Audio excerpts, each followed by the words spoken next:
आपका जो पाकिस्तान अफेयर्स का पेपर है इसमें एक मेजर चंक आपके पास आता है आपकी रिलेशंस का। ठीक है, पाकिस्तान का relation with the different countries. अब यहाँ पे इन्होंने कुछ रिलेशंस दिए में, जिसमें है इंडिया, चाइना, अफगानिस्तान, रशिया। अब स्टूडेंट्स का मुझसे यही सवाल होता है कि सर क्या ये सारे करने हैं और इसमें टाइम कितना लगेगा, ये वो।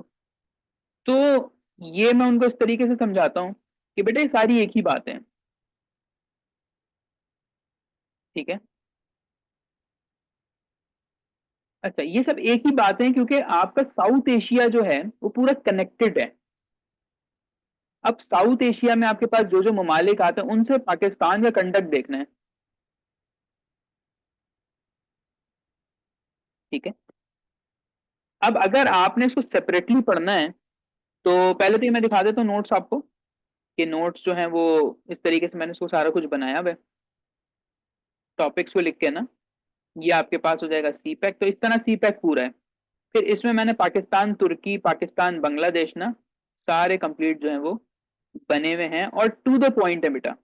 मतलब ऐसा नहीं है कि इसमें बहुत लफाजी लिखी हुई हो, इधर उधर की कहानी है, नो। एक पॉइंट है, इसमें करंट अफेयर्स भी होंगे, सारी चीजें मौजूद हैं। तो ये नोट्स जो है वो जब टाइम आता है तो मैं स्टूडेंट्स को प्रोवाइड भी करता हूँ, बट मेरी कोशिश होती है आप खुद बनाए नोट्स, हेल्प मैं करता हूँ। ठीक है। अच्छा, रिलेशंस का जो सवाल है उसका क्राइटेरिया क्या होता है, मीडियम क्या होता है, पहले ये देखते हैं कि कैसे पूछा जाता है क्वेश्चन आपका। क्वेश्चन आपके पास आएगा, डिस्कस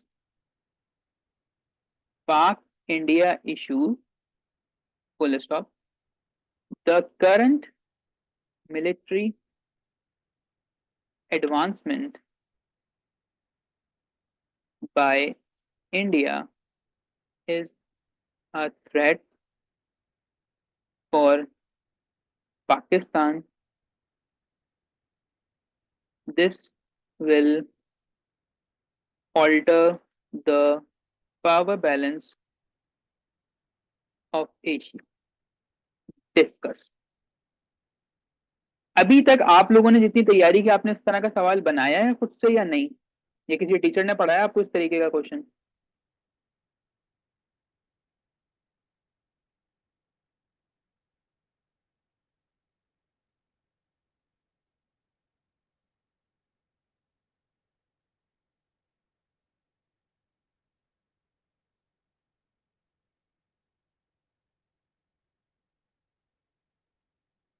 जी, इस तरह के सवाल आप लोगों ने प्रिपेयर किए हैं पाक इंडिया करते हुए?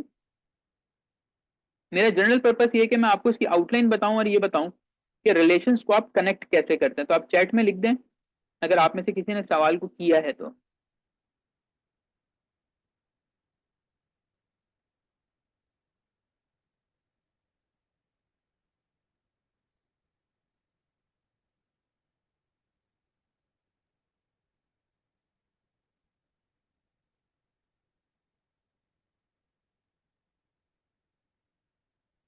नहीं किया। अब मसला ये आता है कि इस तरह का जो भी सवाल आता है उसको हमें कैसे एड्रेस करना होता है। यहां पे मैंने जानबूझ के एक चीज डाली, डिस्कस पाक इंडिया इश्यूज, पहली चीज। उसके बाद ये वाला जो पार्ट है वो कहते हैं द करंट मिलिट्री एडवांसमेंट। अच्छा, कौन कौन सी हुई उसने ये नहीं बताया, लेकिन उसने बता दिया हमें कि मिलिट्री एडवांसमेंट पे आपने बात करनी है, सवाल का दूसरा हिस्सा। फिर वो कहते हैं it is a threat for Pakistan, तीसरा हिस्सा। उसके बाद कहते हैं this will alter the power balance of Asia, fourth. आपने सुना होगा लोगों से कि जी 6 to 8 पेजेस का जवाब होना चाहिए, और अक्सर आप ये सोचते होंगे कि सर 6 से 8 पेज लिखेंगे कैसे। तो बेटा उसको ऐसे ही लिखा जाता है कि आप अपने सवाल को पार्ट्स में तोड़ते हैं। ठीक है, आप इसको इस तरीके से स्टार्ट करते हैं। अच्छा, आउटलाइन बना लें, मैं ये रिकमेंड करता हूं कि आप बना लें। मैंने कुछ एग्जाम्स में दी है, कुछ में नहीं दी। जैसे पाक अफेयर्स का पेपर था, बहुत अच्छा हुआ। मेरा करंट अफेयर्स का पेपर बहुत अच्छा था, मैंने उसमें आउटलाइन दी है। बिकॉज जब आपको पेपर आता है ना और आप प्रैक्टिस करके गए हुए होते हो सवाल की, वो 20 से 22 मिनट में हो जाएगा। ठीक है। और दूसरा मामला ये कि जब आप आउटलाइन बनाते हो ना, तो इसमें मेन मेन हेडर्स बनते हैं, मतलब बहुत लंबी चौड़ी नहीं बनती कि जी मैं इसके अंदर ये बातें करूंगा। बस ये आउटलाइन बना दी। आउटलाइन के बाद यहां से शुरू हो जाए आप जी इंट्रोडक्शन। इंट्रोडक्शन कैसा होना चाहिए वो मैं आपको बताता हूँ। अच्छा, करंट अफेयर्स में हिस्ट्री जरूरी है, ठीक है बेटा, हिस्ट्री जरूरी है इसके अंदर, लेकिन हिस्ट्री देने का तरीका है। अब देखें, अगर मैं history of Pakistan in India देता हूं, तो आपने देखा पूरी पूरी किताबें लिखी गई हैं इसके ऊपर। हिस्ट्री ऑफ पाकिस्तान इंडिया पे तो पूरी किताब है, तो मैं कितना लिखूंगा इसको, मेरा तो मतलब सवाल इधर ही खत्म हो जाएगा हिस्ट्री ऑफ पाकिस्तान इंडिया पे। तो मैं क्या करता हूं, मैं हिस्ट्री ऑफ पाकिस्तान इंडिया को ब्लॉक डायग्राम में कन्वर्ट कर दूं। ठीक है, 47 से हम स्टार्ट करेंगे, 2023 तक लेकर आएंगे, जो जो इवेंट्स हुए, जो भी कुछ हुआ वो हम ब्लॉक डायग्राम में देंगे। सही है। और कोई शायद एक पैराग्राफ डाल देंगे छोटा सा, जिससे सवाल की शुरुआत होगी आप कि चलें जी हमें एक चीज तो पता चल गए। उसके बाद हम आ जाएंगे अपने सवाल के उस पार्ट के ऊपर, करंट मिलिट्री डेवलपमेंट्स। ठीक है बेटा, तुम्हें नॉलेज हर जगह से मिल जाएगी, बेफिक्र रहो। ठीक है, ये नहीं परेशान होना सर, ये नॉलेज मैं भी दूंगा, हर जगह से मिल जाएगी। असल चीज है एक सवाल को तोड़ के सॉल्व कैसे करना है। करंट मिलिट्री डेवलपमेंट्स में आपको पता हो कि इंडिया कर क्या रहा है। इंडिया सबसे पहले तो देखो यूएस का अलाय है, और वो अपने पास क्या कर रहा है जी, यूएसए से चीजें खरीद रहा है। अब उसने बहुत सारी चीजें ली हैं, बहुत सारे प्रोग्राम्स इनके स्टार्ट हो चुके हैं। ठीक है, तो हम इसको ऐसे करेंगे, सबसे पहले लिखेंगे यूएसए इंडिया नेक्सस। ठीक है, नेक्सस इस्तेमाल करने का थोड़ा अच्छा लगता है पेपर में। यूएसए इंडिया नेक्सस, अब इसमें वेपनरी की बात करेंगे, कितनी उसने वेपन्स ली हैं, फिर उसने हेलीकॉप्टर्स, जहाज, जो कुछ भी है वो आप इसके अंदर डालेंगे। फिर इंडिया ने कुछ पैक्ट साइन किए हैं। पैक्ट साइन जैसे ऑकस हो गया आपका, सॉरी, आपका जो इन्होंने बीआरआई का जो है ना, क्या कहलाता है वो साउथ अफ्रीका वाला, नाम मेरे ध्यान से निकल रहा है, अब बीका कहला, बीका, इसने बीका साइन किया है इनके साथ। इसी तरीके से इन्होंने थर्ड कोई इनका प्रोग्राम था एक, so on and so fourth. आप इस तरह के जो है ना, ये जब आप पढ़ोगे नॉलेज आएगी आपके पास, तो आप ये चीजें लिखोगे कि इंडिया ने ये पैक्ट साइन कर ली हैं, और इस तरह से ये अपनी मिलिट्री को इम्प्रूव कर रहे हैं। फिर इसने वो आयरन डोम वाला जो सिलसिला है ना, उसके ऊपर भी काम शुरू कर दिया है। जैसे इसराइल ने नहीं बनाया हुआ कि जी कोई मिसाइल आएगा तो वो पेनिट्रेट करने से पहले उन्हें पता चल जाएगा और वो एयर में ही ब्लास्ट हो जाता है। इस तरह की भी टेक्नोलॉजी ये लेकर आ रहे हैं। ठीक है, आयरन डोम वगैरह। तो आपने इसके ऊपर एक पेज बिल्ड करना है और थोड़े थोड़े थोड़े आर्ग्यूमेंट देने हैं। ठीक है, अब आप आगे चलें तो आएगा जी it is a threat for Pakistan, तो आप लिखेंगे how Indian advancement in military, या हाउ इंडियन मिलिट्री एडवांसमेंट कर, how Indian military advancement is a threat for Pakistan. अच्छा जी, अब ये किस तरीके से आपके पास थ्रेट है पाकिस्तान के लिए, अब आपने इस पॉइंट के ऊपर बात करनी है। कैसे कैसे थ्रेट होगा जी, पाकिस्तान की फॉरेन पॉलिसी। ठीक है, फिर इससे पाकिस्तान यूएसए रिलेशन जो है वो खराब होते हैं। ठीक है, पाकिस्तान के इंटरनल कॉन्फ्लिक्ट शुरू हो जाते हैं, तो ऑन एंड सो फोर्थ आप इसकी बात करेंगे। तो अब आप देखें कि आपको सवाल का लेआउट मिल गया है। बात समझ में आती है कि कौन सी चीज को कैसे करना है।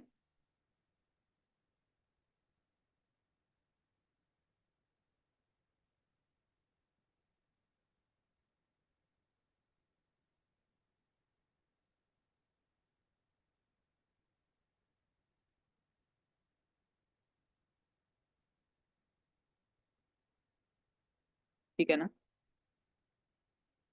तो आपको एक चीज का जब लेआउट बदल जाएगा तो आपको पता होता है मुझे कितना कितना क्या क्या लिखना है। ठीक है, तो हम यहाँ तक रखते हैं इसको। कि जी हमने थ्रेड बता दिया कि पाकिस्तान के लिए क्यों है। अच्छा, जब आप इसको पढ़ोगे ना, मेरे पास तो लिखी हुई चीज है कि इससे होता यूं है कि पंजाब में चाहे तो वो कितने किलोमीटर तक अटैक कर सकते हैं, मतलब इंडिया इंडिया में बैठे हुए ही, जैसे उनका पंजाब और हमारा पंजाब कनेक्टेड है ना, तो अगर वो पंजाब से अटैक लॉन्च करता है तो हमारे किन किन सिटीज को तबाह कर सकता है ये भी आप लिखोगे इसमें, तो ये थ्रेट है पाकिस्तान के लिए। अच्छा, और लास्ट जो सवाल का पार्ट है, फोर्थ पार्ट, वो ये कहता है कि जी ये ऑल्टर करेगा पावर बैलेंस ऑफ एशिया। तो एशिया के अंदर इंडिया जो है वो किस किस कॉन्फ्लिक्ट में, पहले आप ये देखो। ठीक है, इंडियन कॉन्फ्लिक्ट आप लोगों को पता है कहाँ कहाँ है? पता है तो बता दें।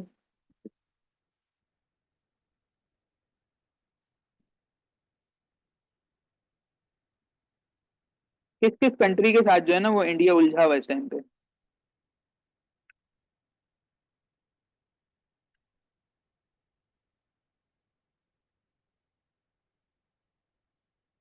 एक चाइना के साथ है इनका, एक इनका नेपाल के साथ मसला है, एक बांग्लादेश के साथ है, एक पाकिस्तान के साथ इनका इशू चल रहा है। ठीक है, so on and so fourth, India के मसाइल चले ही जा रहे हैं।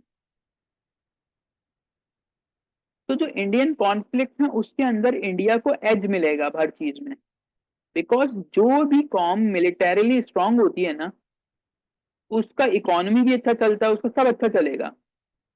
ठीक है, तो हम इनको डिस्कस करेंगे जी, करंटली इंडिया किन किन के साथ इश्यूज में चल रहा है। अगेन, आपने ये इंफॉर्मेशन पैराग्राफ्स में नहीं देनी बेटा, ये इंफॉर्मेशन आपने देनी है, मैंने जो पेपर में अभी दिया है वो इसको इस तरीके से दिया था, बीच में स्क्वायर बना दें या सर्कल बना दें, इंडियन कॉन्फ्लिक्ट, इस तरह से मैंने किया है इसको। और यहाँ पे मैंने सारे कॉन्फ्लिक्ट्स लिख दिए ना, एरो डाल डाल के। काला पानी का एक मसला है इनका, फिर इनका जी पाकिस्तान से जो इश्यूज हैं वो लिख दिए, चाइना से इनका अस्काई चिन पे जो मसला चल रहा है, तो ऑन सो फोर्थ आप इस तरीके से लिखेंगे। एग्जामिनर को पता चल जाएगा कि आपको नॉलेज है कि जी alter the power balance of Asia, कैसे पावर बैलेंस ऑफ एशिया जो है वो चेंज हो रहा है। फिर हम इसमें बात कर लेंगे मोदी की, कि जी मोदी का जो कंडक्ट है वो कैसा है, इनकी एट्रोसिटीज की बात करेंगे कि ये मुस्लिम्स पे क्या कर रहे हैं। मोदी की टैक्टिक है बेटा कि जो G20 समिट है वो जो है जी कश्मीर में रख रहे हैं, बल्कि हो चुकी है वो तो उससे उन्होंने क्या पैगाम देने की कोशिश की है। ठीक है, हमें ये बात भी पता है कि जितने मुस्लिम ममालिक हैं वो कश्मीर से, इंडिया इंडिया से नाराज है ना ड्यू टू कश्मीर इशू। ठीक है, तुर्की भी है, ईरान भी है कि जी, सऊदिया भी कहता है कि नहीं कश्मीर में गलत हो रहा है। लेकिन इंडियन एक्सपोर्ट्स जो हैं वो 280 बिलियन डॉलर हैं मुस्लिम ममालिक में। इंडिया जो जो चीजें एक्सपोर्ट कराता है, अपनी चीजें बेचता है, वो 280 बिलियन डॉलर की हैं, और कहाँ पे, मुस्लिम ममालिक में। ठीक है, तो विच मीन्स कि कोई भी कंट्री इस टाइम पे मुखलिस नहीं है, और इंडिया की हेजिमोनी आपको हर जगह मिलेगी। ठीक है, हमें फजूल में समझाया गया, किताबों में पढ़ाया गया कि that Indians are your enemy. मतलब मुझे, अगर हम एक न्यूट्रल होके बात करें, ठीक है, आप हमारी क्लास 1 से लेके बेटा, आप लोगों ने सब ग्रेजुएट हो गए, आप एफएससी तक आपने पढ़ा है ना, आप मुझे बताएं कि क्लास 1 से एफएससी की जो बुक्स है उसमें हमें इंडिया से हेट करना सिखाया जा रहा है या इंडिया से लव करना सिखाया जा रहा है?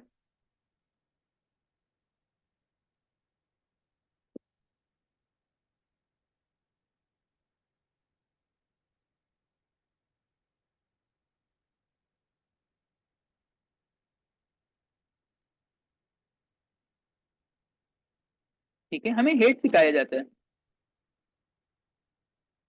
तो ऐसे में हम कभी भी उससे बात नहीं करते, but on the other hand, if you talk about China, China क्या कर रहा है?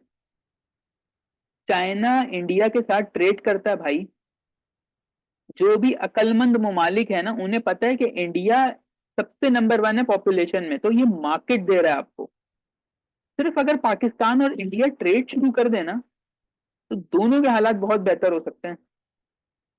लेकिन जाहिर है हमारा कुछ हिस्ट्री ऐसी रही है कि हमें ये चीजें बताई जाती हैं अगेन। तो हम ये लिखेंगे कि जी पाकिस्तान इंडिया ट्रेड की तरफ जाना चाहिए, उससे भी हमारे हालात बेहतर हो सकते हैं। तो ऑल इन ऑल जब भी तुम्हारे पास इस तरह का सवाल आता है ना बेटा, 3 लाइनों का 4 लाइनों का सवाल, तुम्हें उसको ब्रेक डाउन करना होता है। हमारी गलती ये है कि हम ना की टर्म्स की तरफ जाते हैं। ठीक है,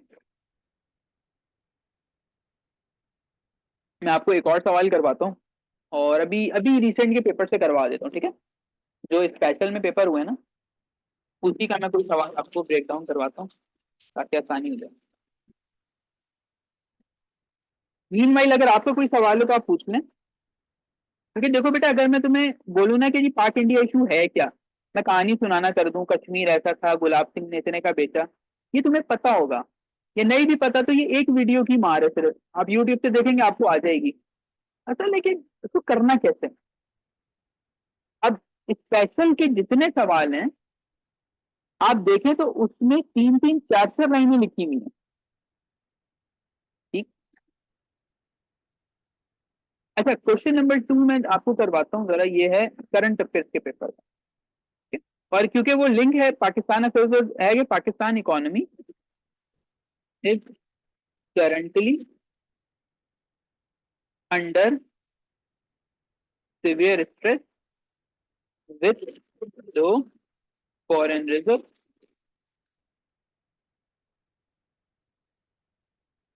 अ डेप्रिशिएटिंग इकोनॉमी।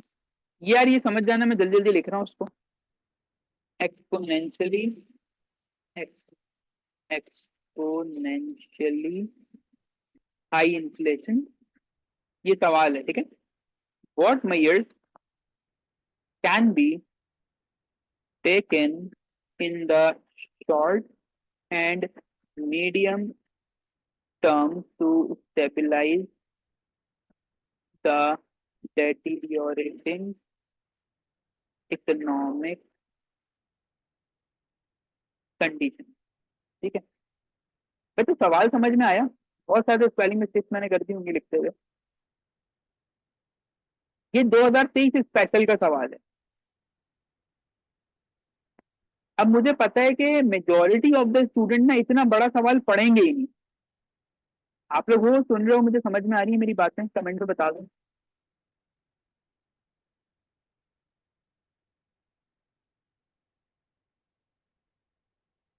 ओके, तो एक मारी है इन्हें समझ में आ रहा है, बाकी सीधा को आ रहा है। ओके गुड, हाँ सही। अब देखो इतना बड़ा सवाल आया, मैं भी जब बैठा हुआ था, क्योंकि करंट अफेयर्स का जो पेपर था, आई गेस ये दूसरा पेपर था या पहला पेपर था। अब जब ये पेपर आया ना मेरे सामने, मैंने भी जब सवाल पढ़ा तो सबसे पहले जो नजर जाती ना वो हमारी किस पे जाती है बेटा, इकोनॉमी पे। और जो बच्चा घर से इकोनॉमी तैयार करके आया होता है ना, बस उसने सिर्फ इकोनॉमी देखा और वो शुरू हो जाएगा इसके ऊपर। What is the economy, what are the challenges. Normal candidate, हमारे माइंड की जो नरिशमेंट है ना वो इसी तरह से हुई भी होती है। हमें इकोनॉमी मिल गया, हम यूं शुरू हो जाएंगे। Introduction, what is economy. ठीक है, उसके बाद हम लिखेंगे कॉजेज या फैक्टर्स जो कि पाकिस्तान में हैं, उनसे इम्पैक्ट्स क्या क्या आ रहे हैं, और उनके हम सोल्यूशंस कैसे देंगे। ठीक है बेटा, और एंड में कंक्लूड कर देंगे। ठीक है, और ऐसे बच्चे एग्जाम में फिर क्या करते हैं, बाहर निकल के बोलते हैं भाई इस पे मैंने 8 पेज लिखे, मैंने ऐसा किया वैसा किया पेपर के अंदर। बट क्या आपको लगता है कि ये पैटर्न फॉलो होगा इस सवाल में। ये एक जनरल कैंडिडेट की बात कर रहा हूं जो कि किसी से पढ़ता नहीं है। दिस पर्सन, ये मैं यूं कह सकता हूं कि ये सेल्फ स्टडी वाला बच्चा है, जिसने खुद से पढ़ा, जो भी जैसा भी इकोनॉमी वगैरह तैयार किया, एमपीटी पास किया और वो एग्जाम देने चला गया। ठीक है, आमना उस बच्चे के आगे सवाल आता है ये वाला, और उसमें उसने इकोनॉमी को देखा जी, economy is the key term, बिल्कुल इकोनॉमी की टर्म है। ये आंखें खुल गई, उसने बोला यार ये तो मैं अभी तो तैयार करके आया हूँ, मैं यूट्यूब पे 4 वीडियो देख ली तो मैं इकोनॉमी कर लूंगा आराम से। सही है। और उसने जी पूरा शुरू से आखिर तक जितना याद किया उसने आगे, और वो लिखता है कि जी कम से कम 12 से 14 नंबर तो मेरे आएंगे आएंगे इसमें। और जब यूं होगा तो मेरे हर पेपर में मैं आराम से पास या पीएचडी में मेरा हो जाएगा। सही है ना, सबके ड्रीम्स होते हैं ना। Coming back to the reality, वो तुमसे क्या बोल रहा है बेटा सवाल में, शुरू में जो है Pakistan economy is currently under severe stress with low foreign reserve, और यहां तक जो बात है ना इन्फ्लेशन तक, this is not a question, this is explanation. बात समझ में आ रही है? ये हिस्सा तो वो तुम्हें खुद बता रहा है कि पाकिस्तान की इकोनॉमी इस टाइम मसाइल का शिकार है। बात समझ में आती है?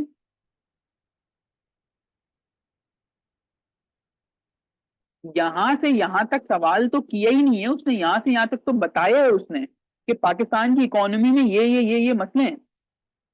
सवाल तो आगे से शुरू हो रहा है, सवाल तो यहां से, व्हाट मेजर्स या what measures can be taken. तो मेन बात क्या थी इसमें, मेन सॉल्यूशंस बेटा। और सॉल्यूशन भी कैसे, short term and medium term, that's it. जिस शख्स ने ऐसी आउटलाइन बनाई है एग्जामिनर, शायद शायद मैंने जितना सुना है कि हर सवाल में 4-5 नंबर दे ही देते, तो वो इसको 5 से 6 दे देगा, लेकिन इसकी आउटलाइन ऐसे नहीं बची। आप लोग इतने पढ़ लिख चुके हो, आप लोगों ने क्लासेस वगैरह दी हैं, तो आपको पता होगा कि आप इसमें इंट्रोडक्शन देंगे, ठीक है। इंट्रो के आप बात बताएंगे current economic situation of Pakistan. इसके अंदर आप या तो फ्लो चार्ट बना दें, कोई डब्बा बना दें, या एक पैराग्राफ लिख देंगे बस। एंड उसके बाद हेडिंग आएगी सजेस्टेड रेमेडियल मेजर्स, और उसमें आप लिखेंगे ए, शॉर्ट टर्म। ठीक है बेटा। अब ये सवाल का तरीका होगा कि शॉर्ट टर्म में जैसे मैंने जो चीजें लिखी थी, अब मुझे एग्जैक्टली नहीं याद कि मैंने सवाल में, क्योंकि मैंने अच्छा खासा लिखा था इसके अंदर, तो शॉर्ट टर्म मेजर्स में क्या क्या ले सकता हूँ वो मैं बताऊंगा। ठीक है, वो मैं यहाँ पे कितने हो सकते, 5-6 होंगे। लिखने के बाद फिर हम लिखेंगे मीडियम टर्म। शॉर्ट टर्म वो होते हैं कि जो जल्दी जल्दी स्टार्ट हो सके। अब मीडियम टर्म में ये था कि लॉन्ग विजन पॉलिसी, एक ऐसी पॉलिसी बनाई जाए जो लंबी चले। फिर कमेटी कायम की जाए, लोगों को एजुकेशन दी जाए, अवेयरनेस हो बाय मीडिया। ये सब लंबे काम है। शॉर्ट टर्म में जी ये जी टैक्स बढ़ा लें, ठीक है, आप जो है डिजिटलाइजेशन की तरफ चले जाएं।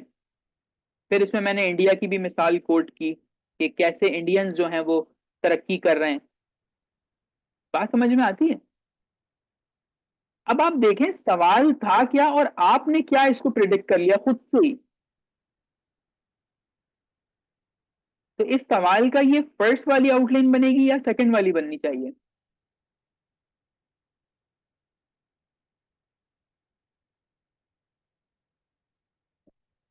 भाई जो वो पूछ रहा है उसका जवाब दोगे ना। अच्छा, अब एक मिथ ये भी पाई जाती है कि सर मैं 6 से 8 पेजेस तक जाऊं कैसे। बेटा ये वाली मिथ भी आहिस्ता आहिस्ता वक्त के साथ फेड अवे हो रही है, खत्म हो रही है। तुम सिर्फ इन बातों में 8 पेज, हाँ तुम ये कर सकते हो, जैसे मैंने स्टार्ट किया जी पहली लीव, अच्छा पहला जो पेज होता है ना वो यहाँ से स्टार्ट होता है आपका फर्स्ट पेज ना। पहला सवाल जब पेपर में करोगे तो यहाँ से शुरू होता है, लाइक 6 लाइनें मिलती हैं आपको, फिर एक पूरा पेज मिलता है, तो हम इसको काउंट करते हैं, like this is 1, this is 2, ठीक है, फिर तीसरी साइड आती है, फिर आपके पास चौथी साइड होती है। तो मेरा ख्याल है कि अगर तुम इस सवाल को 5 पे भी करते या करोगे तो भी इनफ है। अक्सर ये होता है बेटा कि जब मैं 8 और 6 का जहन रखता हूं ना, ये टाइम प्रॉब्लम भी होता है, लेकिन 8 पेजेस तक क्यों जाए हम इसमें। उसने तुमसे टू द पॉइंट बात की है, रेमेडियल मेयर्स की बात की है। तुम एक चीज बताओ, जैसे मैंने कर दिया भाई, स्टेट ओन्ड इंटरप्राइजेज हैं आपकी, पीआईए है, वापडा है, ठीक है, आपकी स्टील मिल है, आपका रेलवे है, तो मैंने बोला कि भाई ये आपके पास आपकी स्टेट ओन्ड इंटरप्राइजेज हैं। ये सब के सब अरबों रुपए का लॉस कर रही हैं सालाना, तो आप इनको प्राइवेटाइज कर दें। ठीक है, आप इसको प्राइवेटाइज, दैट्स इट। एक पैराग्राफ बन गया, SOE मेरा सॉल्व हो गया मसला। This is the remedial measure. तो कोशिश ये करनी है कि रेलिवेंसी हो और टू द पॉइंट जाया जाए। अब इस तरह के सवाल पेपर में नहीं आते कि आपने लंबा लंबा लिखना हो। क्लियर हो रहा है कुछ?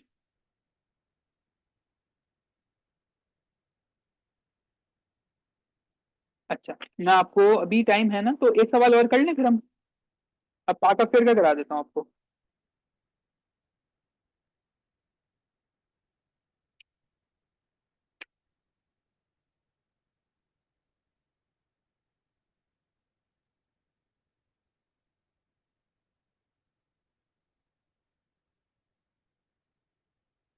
अच्छा जी, अब इसमें हम चलते हैं जरा। एक सवाल मेरे सामने करंट अफेयर्स का है।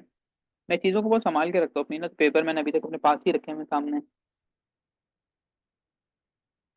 एक सवाल अगेन इकोनॉमी पे ही कर लेते हैं इसको ना। ये क्वेश्चन नंबर 6 है, स्पेशल के अंदर आया हुआ है, और ये भी मैंने अटेम्प्ट किया था। इलीट कैप्चर, ओह लास्ट 10 मिनट है।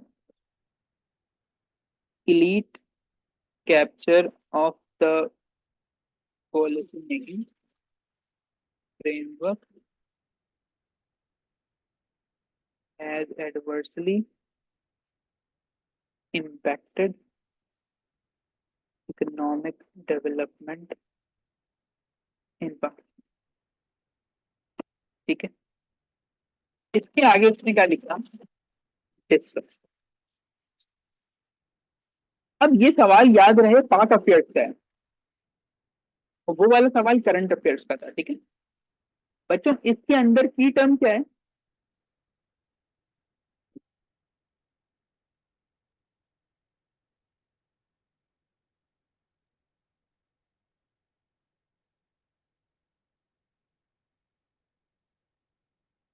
ठीक है, की टर्म बता दे। सवाल ये आया आपके सामने, सवाल पेपर में 24 में आएगा। तो इसके अंदर सवाल जो है ना आपका, वो शुरू कहाँ से हुआ है, वो पूरी के पूरी कोटेशन है।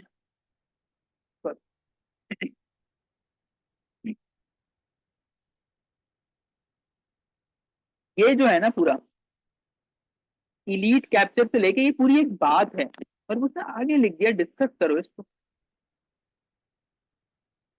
Do you know the meaning of this, कि वो पूछ क्या रहा था एग्जाम के अंदर? अगेन, ये लिंक में चलने वाला सवाल था। आप में से अगर किसी ने स्पेशल के टाइम दी हो, या किसी दोस्त ने दी हो, तो जरा पूछिए कि सवाल में किया क्या। अव्वल तो लोगों को याद ही नहीं रहता, लेकिन फिर भी आप छोटी आउटलाइन अपने पास बना लें तो याद रहो। First of all, term elite, इसका क्या मतलब है?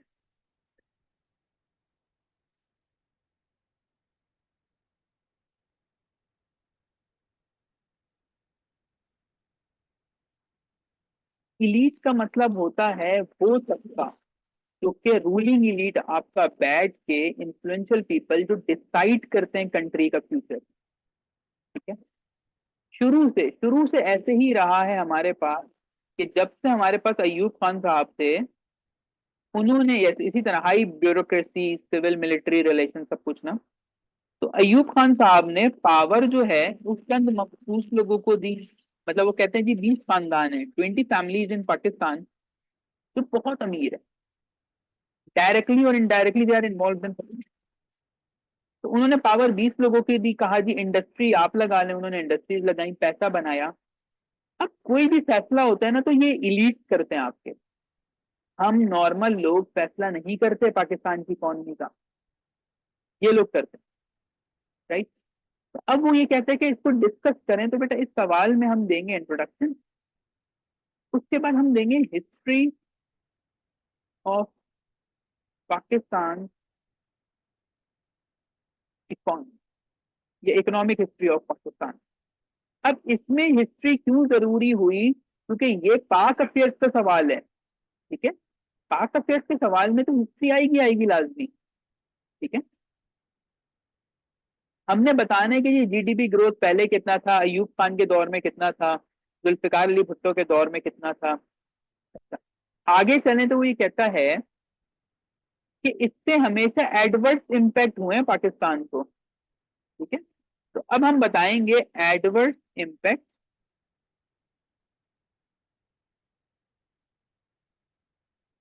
अब एडवर्स इम्पैक्ट क्या क्या हुए कि जी हमारे पास आज तक डेवलपमेंट ही नहीं हुई।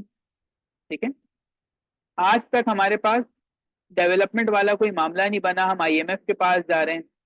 सब कुछ बताएंगे इसमें एडवर्स इम्पैक्ट,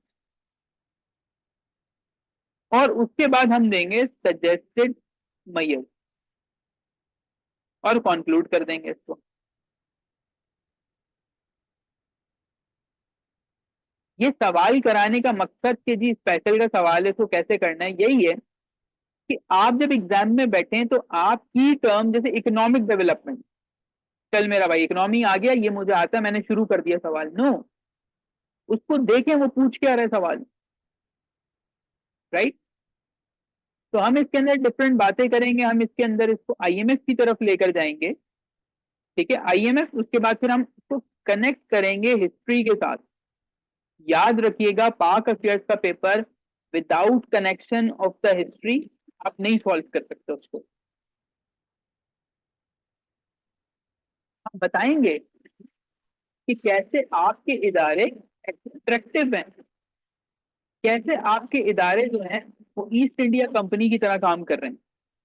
हमारे पास डेवलपमेंट क्यों नहीं हो पा रही, क्योंकि आपके जो रूल्स एंड लॉज हैं वो सारे सारे इंडियन एक्ट 1935, 1860 ये रूल्स होते हैं। आप में से कभी किसी ने कोई डॉक्यूमेंट देखा जिसके ऊपर लिखा होता है as per the rules of this year, डला हुआ होता है उसमें? आप कभी एफपीएससी की वेबसाइट खोलेंगे, ठीक है, और सीएसएस के सेक्शन में जाकर देखें तो उन्होंने लिखा होता है as it was started in the era of British. हम वही सिस्टम लेकर चल रहे हैं। बात समझ में आती है? इस सिस्टम मुसलमानों का, पाकिस्तानियों का बनाया हुआ नहीं है कोई भी सिस्टम हमारा। हम 100 100 साल पुराने रूल्स रेगुलेशंस हम उसको ही लेकर कैरी फॉरवर्ड कर रहे हैं। तो बेटा आज के दौर में हम तरक्की नहीं कर पा रहे। स्टिल हमें आज के दौर में आईएमएफ की नीड है। और आईएमएफ क्या है, वो ईस्ट इंडिया कंपनी है। वो बोलती है ये नहीं बनाओ, ऐसा नहीं करो, हम कहते हैं जी ऐसा ही होगा। पॉइंट क्लियर हो रहा है? तो how elite has done with the economy, ये है इस सवाल का उत्तर। और मुझे लगता है कि एग्जामिनर इस सवाल को बड़ा खुशी खुशी पढ़ेगा, बिकॉज ये सब कुछ अभी चल रहा है, this is the recent time. इसमें आप डायनेस्टिक पॉलिटिक्स की जिक्र करेंगे। डायनेस्टिक पॉलिटिक्स क्या है जी? दादा थे, दादा ने जी अपने बेटे को दिया, बेटे ने अपने बेटे को दिया, और वो सिलसिला ही चला आ रहा है आपके पास। क्यों जो लोग हैं वो अवाम के लिए नहीं सोच रहे? अवाम जल से रैलियों के अंदर भेड़ बकरियों की तरह घुसी भी होती है, लेकिन जो मिनिस्टर साहब हैं वो जी कभी हेलीकॉप्टर में आ रहे होते हैं, कभी लैंड क्रूजर, कभी लेक्सस में, बेटा 8 8 9 9 करोड़ की गाड़ियों में आ रहे हैं। कैपिटलिज्म है ये पूरा के पूरा। This is the elite capture. चाहिए। और ये जो सीएसपीज हैं, जो इनलैंड रेवेन्यू सर्विस और ये वो, ये किधर जाके छापे मार रहे होते हैं? दुकानदारों पे। आपने देखा होगा अगर इंस्टाग्राम पे, अगर आप लोग फॉलो करते हो, क्योंकि वो दिखाते हैं कि जी हम इस दुकान में गए, हमने रेट लिस्ट चेक की, तो ठीक है आपका काम है। बट इनके अख्तियारात भी लिमिटेड हैं कि ये सिर्फ इतना ही काम कर सकते हैं, हायर पावर को ये अप्रोच कर ही नहीं सकते। बात समझ में आती है?